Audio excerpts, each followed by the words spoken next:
كنت في مره بتكلم انا واصحابي، كانوا يعني كنا مسافرين اسكندريه، تمام. فكنا بنتكلم ان ضابط الشرطه ما بيحسش بالضغوطات والطريق والكماين والحاجات دي. قلت لهم يا جماعه الموضوع سهل جدا. انت لو دخلت كمين بكل ذوق واحترام، اتكلمت مع الضابط، اديته الرخص، ابتسامه بسيطه، خلاص الموضوع خلص. يعني مش لازم تتنشن مع الضابط، ومش لازم تبص له او تنزل جزء من الازاز. الحاجات دي اي حد هيتضايق منها، حتى لو انت بتتعامل مع موظف في الشهر العقاري واتكلمت معاه ولا عملت له بس الورق كده، هيلطعك وهيسوحك وهيقول لك روح الاوضه كذا، هتلاقي نفسك تهت جامد. واكبر مثال، كنا داخلين وصلنا كمين ابيس، قالوا لي خلاص احنا داخلين الكمين، ولا تطلع الكارنيه ولا تقول له ان انت ظابط، قول له اي حاجه، اتعامل وابتسم وكل حاجه. فسابوني انا اللي سايق. فانا دخلت الكمين، طبعا لقيت الكمين شغال جامد جدا. كمين ابيس شغال. ثانيه واحده بس، انا هتحرك عشان اتاخرت الصراحه. ثانيه واحده. كمين ابيس لقيته مشدود شده سواد، زحمه زحمه، وشايف ناس عماله تفتح في شنط وتفتح في كراسي ايه يا جماعه؟ في ايه يا جماعه؟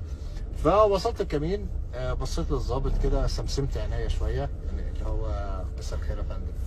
قال لي انت، بص على النمر كده وانا داخل عليه اصلا، فقال لي انت بتاع، انت جاي اسكندريه ليه؟ قلت له مفيش يا فندم، بعد اذنك انا جايين نغير جو انا واصحابي وبتاع، الدكتور فلان والمهندس علان. فانا قلت برضو ايه اظهر له، يعني اصحابي مش ناس صيع برضو، يعني دكتور ومهندس وبتاع. قال لي طب اركن يا حبيبي على جنب. فانا بصيت له كده، فيعني بس يعني احنا يعني ليه؟ ليه؟ ليه؟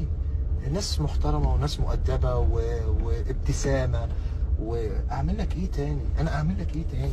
انت احرجتني، انت احرجتني. يا دوب انا بركب من هنا لقيت واحد شنبه بسم الله الله اكبر، يعني تقول حبل غسيل ملضوم في بعضه، حاجه غريبه. يعني الحاجات دي انا ضابط شرطه اهو، الحاجات دي مش بشوفها عندنا في الشغل. يعني الحاجات دي مخصوصه لكمين ابيس حرفيا. لقيته بيخبطني على ايه؟ باب العربيه كده، قال لي انزل. قلت له حاضر. نزلت لقيته بيفتش. فانا يعني انا بصوا يا جماعه، للامانه خليكم برضو على المبدا اللي انا بقول لكم عليه، ابتسموا. خد الحياه بمنتهى اللذه، بمنتهى الاريحيه. ايه يعني بيفتش؟ ايه المشكله؟ عادي. اعتبر يا سيدي ان هو معجب بالعربيه بتاعتك وعمال يتفرج عليها، عايز يشتري عربيه زيها. فين المشكله؟ اديلي سبب واحد ان انت تتضايق. ما انا هو اتفتشت عادي والله، ولا اي اندهاش.